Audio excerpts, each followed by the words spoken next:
पुराने जमाने की बात है। यमन के करीब एक सुनसान रास्ता था, जहां दूर तक न कोई इंसान नजर आता था और न ही कोई काफिला। सूरज शीशे की तरह चमक रहा था और एक अकेला मुसाफिर कुछ कीमती सामान के साथ अपने घोड़े पर सवार होकर आगे बढ़ रहा था। थकन से इसकी पलकें बोझल हो रही थी, लेकिन जैसे ही करीब की बस्ती के कच्चे मकान और खजूर के दरख्त नजर आए, तो इसके दिल में एक सकून सा उत्तर आया। अभी वो चंद कदम ही आगे बढ़ा था कि मस्जिद से आती अजान की आवाज ने इसके कदम रोक लिए। अजान की आवाज सुनकर इसने घोड़े की बाग खींच ली और दिल में इरादा कर लिया कि नमाज कज़ा नहीं करेगा। लेकिन अगला लम्हा इसके लिए एक अजीब कश्मकश ले आया। इसने दिल ही दिल में कहा, अगर मैं मस्जिद में जाकर नमाज पढ़ूं, तो घोड़े और उस पर लदे बेशकीमती सामान का क्या होगा? मुझे तो यहां कोई नहीं पहचानता। अगर कोई इसे उठा ले, तो फिर क्या करूंगा? वो इसी सोच में उलझा खड़ा था कि अचानक इसकी नजर एक नौजवान पर पड़ी, जो दूर से बड़े गौर से इसे देख रहा था। मुसाफिर ने कुछ देर सोचा, फिर हाथ के इशारे से नौजवान को करीब बुलाया। जब नौजवान करीब आया, तो मुसाफिर ने नरम लहजे में कहा, बेटा, मैं परदेसी हूं। नमाज का वक्त हो गया है। क्या तुम थोड़ी देर मेरे घोड़े और सामान की हिफाजत कर सकते हो? लड़के ने फौरन जवाब दिया, क्यों नहीं चचा, आप बेफिक्र होकर नमाज पढ़ें। मैं यहीं रहूंगा और आपके सामान की हिफाजत करूंगा। मुसाफिर के दिल में इत्मीनान सा उतर आया। एक हल्की सी मुस्कुराहट इसके लबों पर आई। मुसाफिर ने नौजवान की तरफ देखा और कहा, बेटा, तुम्हारा बहुत बहुत शुक्रिया। मैं बस अभी नमाज पढ़कर आता हूं। तुम मेरा यही इंतजार करना।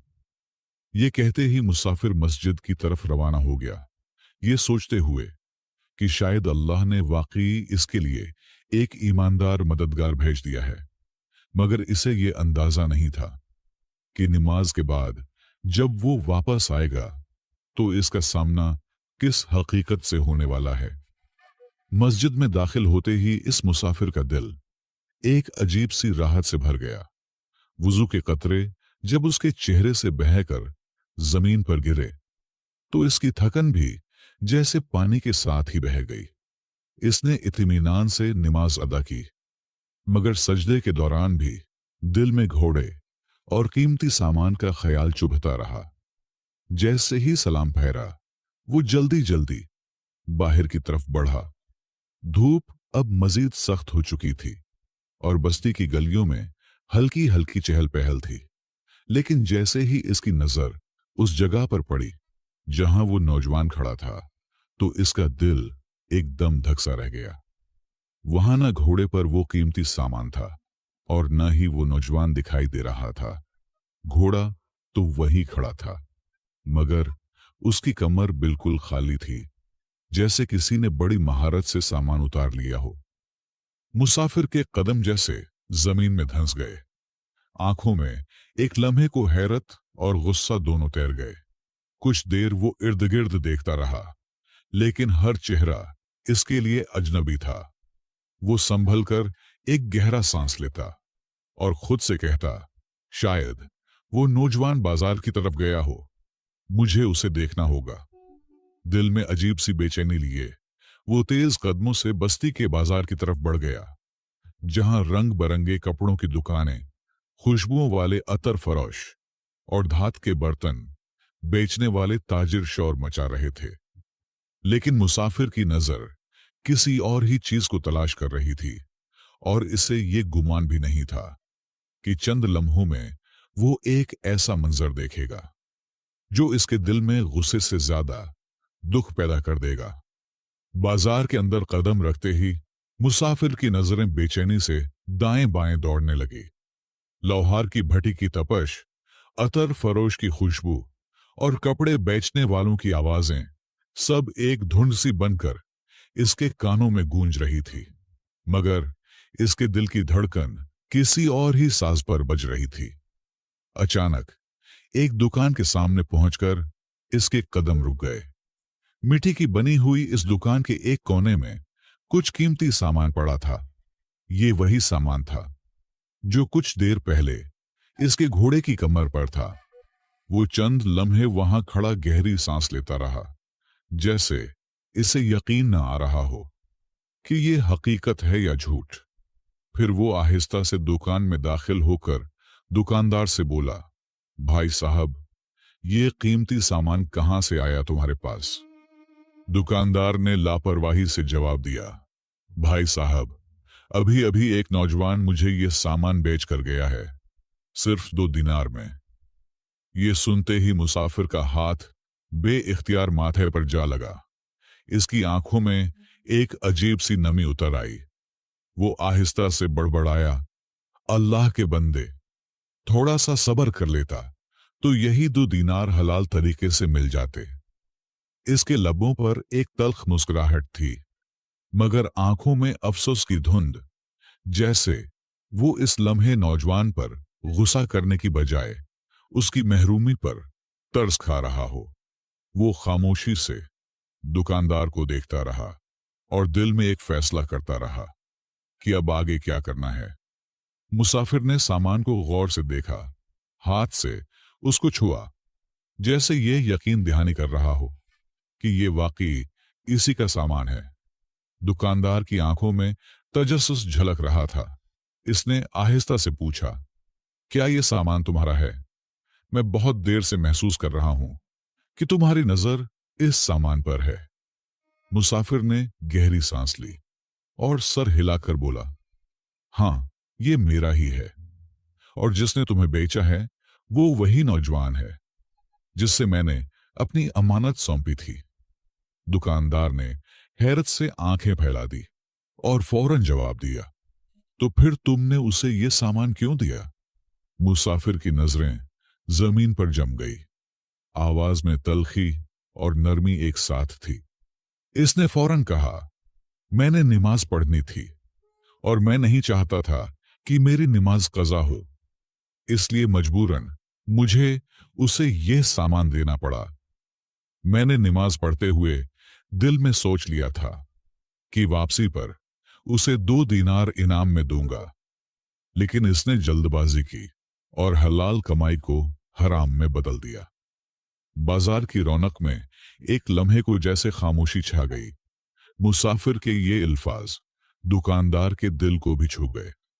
इसने वो कीमती सामान मुसाफिर के हवाले कर दिया, मगर मुसाफिर का ध्यान इस सामान पर नहीं था, बल्कि उस नौजवान पर था जो शायद कहीं आसपास ही हो, मगर उसे पता ही नहीं कि उसने क्या खो दिया है और अपनी जिंदगी का सबक खुद ही मुश्किल बना लिया है। मुसाफिर ने दिल ही दिल में सोचा कि अगर वो इसे दोबारा मिल गया तो गुस्सा नहीं, बल्कि कोई ऐसी बात कहूंगा जो उसके दिल में हमेशा के लिए नक्श हो जाए। जब मुसाफिर सामान को संभालते हुए दुकान से बाहर निकला तो बाजार की चहल पहल फिर इसके कानों में गूंजने लगी, लेकिन इसके कदम अब एक सोच में गुम थे। वो हर गली में निगाह दौड़ाता और हर चेहरे को गौर से देखता, जैसे इसकी नजरें उसी नौजवान को ढूंढने के लिए ही बनी हों। कभी वो दुकानों के पास रुक जाता, कभी किसी गली और कभी किसी सराय में, इस उम्मीद पर कि शायद वो नौजवान यही कहीं खड़ा हो। सूरज अब मगरिब की तरफ झुकने लगा था और बस्ती की तंग गलियों में सुनहरी रोशनी छीनकर गिर रही थी। मुसाफिर के दिल में एक अजीब सी कश्मकश थी। ये बात वो जानता था कि सामान वापस मिल गया है, लेकिन इसके दिल को सुकून तभी मिलेगा जब वो उस नौजवान को ढूंढकर उससे बात करेगा।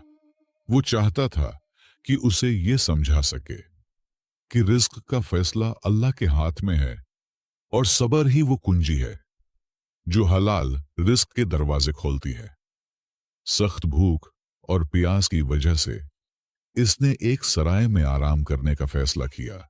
सराय पहुंचते ही इसने थोड़ा सा खाना खाया और फैसला किया कि सुबह होते ही दोबारा उस नौजवान की तलाश शुरू करूंगा। रात गहरी हो चुकी थी, पूरी बस्ती गहरी नींद में थी, लेकिन मुसाफिर की आंखों में नींद का नामो निशान तक न था। वो सारी रात जागता रहा और किसी न किसी तरह वो रात गुजर गई। सुबह होते ही उसने नौजवान की तलाश दोबारा शुरू कर दी, मगर वो नौजवान कहीं न मिला। बहुत कोशिश के बावजूद जब दिल में नाउमीदी पैदा हुई, तो थक हार कर इसने वापस जाने का फैसला किया। इसने सराय से अपना घोड़ा उठाया और अपनी मंजिल पर रवाना हो गया। चलते चलते इसकी नजर एक सुनसान जगह पर पड़ी, जहां एक पुराना टूटा हुआ खंडर था, जहां एक नौजवान सर झुका कर बैठा था। मुसाफिर का घोड़ा बेइख्तियार इस नौजवान की तरफ बढ़ने लगा, दिल में एक हल्की सी धड़कन के साथ कि शायद यही वो मुलाकात हो जो इस कहानी का रुख बदल देगी। मुसाफिर ने चंद लम्हे उसे यूं ही देखा, फिर धीरे से आगे बढ़कर उसके सामने खड़ा हो गया। नौजवान हैरान होकर ऊपर देखने लगा। इसकी आंखों में एक पल के लिए खौफ की झलक आई, मगर फौरन ही वो नजरें झुका गया, जैसे किसी जुर्म का इतराफ किए बगैर भी वो सब कुछ मान रहा हो। मुसाफिर ने नर्म आवाज में कहा, ए नौजवान, जरा बताओ मुझे, वो 2 दीनार तुम्हें खुशी दे रहे हैं या तुम्हें अंदर से काट रहे हैं? नौजवान के हाथ लरस गए। खामोशी में सिर्फ हवा की सुरसुराहट सुनाई दे रही थी। चंद लम्हे बाद नौजवान आहिस्ता से बोला, पता नहीं क्यों, जब ये मेरे हाथ आए तो मुझे लगा जैसे मैंने सब कुछ पा लिया है, मगर अब ऐसा लगता है जैसे मैंने खुद को खो दिया है। मुसाफिर इसके करीब बैठ गया, जमीन से एक कंकरी उठाकर आहिस्ता से फेंकी और बोला, बेटा, जो चीज सब्र से मिलती है वो तुम्हारे हाथ में देर तक रहती है, मगर जो चीज जल्दबाजी में ली जाती है वो दिल से फौरन निकल जाती है और साथ ही ईमान को भी कमजोर कर देती है। नौजवान की पलकें भारी होने लगी और इसके गालों पर पसीने और आंसू एक साथ झुलमिलाने लगे, जैसे वो समझ रहा हो कि असल कमी 2 दीनारों की नहीं, बल्कि उस लम्हे की है जब वो सब्र के इम्तिहान में नाकाम हुआ। नौजवान ने लरसते हाथों से वो 2 दीनार अपनी मुट्ठी में मजीद सख्ती से दबा लिए, जैसे सोच रहा हो कि इन्हें छोड़ दे या फिर संभाल कर रख ले। मुसाफिर ने इसके चेहरे को गौर से देखा और कहा, मैंने तुम्हें नमाज से पहले देखा था। तुम्हारी आंखों में एक मासूम चमक थी और दिल में भरोसा, लेकिन अब तुम्हारी आंखों में एक ऐसा बोझ है जो ये 2 दीनार भी कम नहीं कर सकते। नौजवान ने हिचकिचाते हुए कहा, मैंने सोचा कि आप शायद वापस ना आए या आकर कुछ ना दें, इसलिए मैंने ऐसा किया। इसकी आवाज गले में रुक सी गई। मुसाफिर ने नरमी से इसकी बात काट दी और कहा, रिज्क देने वाला इंसान नहीं बल्कि अल्लाह है, और जो रिज्क तुम्हारे नसीब में हो वो तुम्हें मिलकर ही रहता है, चाहे तुम उसे हलाल तरीके से लो या फिर हराम से। फर्क सिर्फ ये है कि एक दिल को सुकून देता है और दूसरा दिल को दाग दे जाता है। ये कहते हुए मुसाफिर ने अपनी नजर दूर मशरिक की तरफ डाली, जहां सूरज आसमान को नीला रंग दे रहा था। जैसे वो लम्हा नौजवान के दिल में भी किसी नई शुरुआत की रोशनी भर रहा हो। नौजवान की आंखों में खामोश आंसू तैरने लगे। इसने आहिस्ता आहिस्ता मुट्ठी खोलकर दीनार मुसाफिर के सामने रख दिए और धीमी आवाज में कहा, ये मेरे नहीं हैं, मैंने गलत किया, अल्लाह के वास्ते मुझे माफ कर दो। मुसाफिर ने मुस्कुराकर दीनार उठाए और बोला, ये लो, मगर अब ये तुम्हारे हैं, लेकिन याद रखना, अब से ये तुम्हारी मेहनत और सच्चाई का आगाज बनने चाहिए। मैंने तुम्हें माफ किया, लेकिन वादा करो कि अब कभी सब्र का दामन नहीं छोड़ोगे। नौजवान ने सर झुकाया और आहिस्ता से कहा, मैं वादा करता हूं कि सबर का दामन कभी नहीं छोड़ूंगा। मुसाफिर फौरन उठा, घोड़े पर सवार हुआ और बस्ती की गलियों से निकलते हुए आखिरी बार पीछे मुड़कर देखा। वो नौजवान खंडर के पास खड़ा था, चमकते सूरज की रोशनी में। इसका चेहरा पहले से ज्यादा साफ और पुरसकून नजर आ रहा था। मुसाफिर के दिल में यह यकीन उतर चुका था कि शायद अल्लाह ने इसे इस सफर पर इसीलिए भेजा था ताकि वो एक दिल को हराम की लज्जत से बचाकर हलाल के सकून का रास्ता दिखा सके। और उस लम्हे इससे यूं लगा जैसे असल खजाना वो नहीं जो इसके घोड़े पर लदा है, बल्कि वो बात है जो उस नौजवान के दिल पर हमेशा के लिए नक्श हो गई है।